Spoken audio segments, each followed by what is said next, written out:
প্রতি বছরই বাড়িতে চাল কুমড়ো গাছ লাগানো হয় পাকা চাল কুমড়ো দিয়ে বড়ি দেওয়ার জন্য।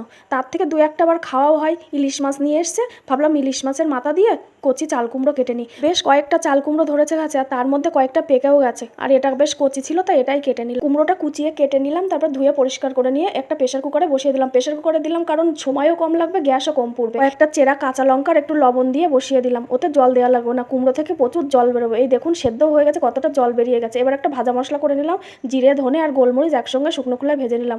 এরপর কড়াইতে সর্ষের তেল দিয়ে দিলাম, লবণ হলুদ মাখানো ইলিশ মাছের মাথাটা ভেজে তুলে নিলাম। মাছ ভাজা তেলের মধ্যে শুকনো লঙ্কার পাঁচফোড়নটা ফোড়ন দিয়ে দিলাম। এরপরে ফোড়নটা ভাজা হয়ে গেলে জল ঝরানো সেদ্ধ করা কুমড়োটা দিয়ে দিলাম। জলের সঙ্গে তো লবণটা বেরিয়ে গেছে, তাই অল্প আরেকটু লবণ দিয়ে দিলাম, আর পরিমাণ মতন হলুদ গুঁড়ো আর স্বাদ মতন চিনি দিয়ে দিলাম। একটু নাড়াচাড়া করে ভেজে রাখা মাছের মাথাটা দিয়ে দিলাম। এরপরে আরেকটু নাড়তে থাকবো, এতে জল আছে, জলটা যে একটু শুকিয়ে আসবে ভাজা মশলাটা দিয়ে দেবো। ভাজা মশলাটা দিয়ে একটু নাড়াচাড়া করে নামিয়ে দেবো। তৈরি হয়ে গেছে মাছের মাথা দিয়ে কুমড়ো।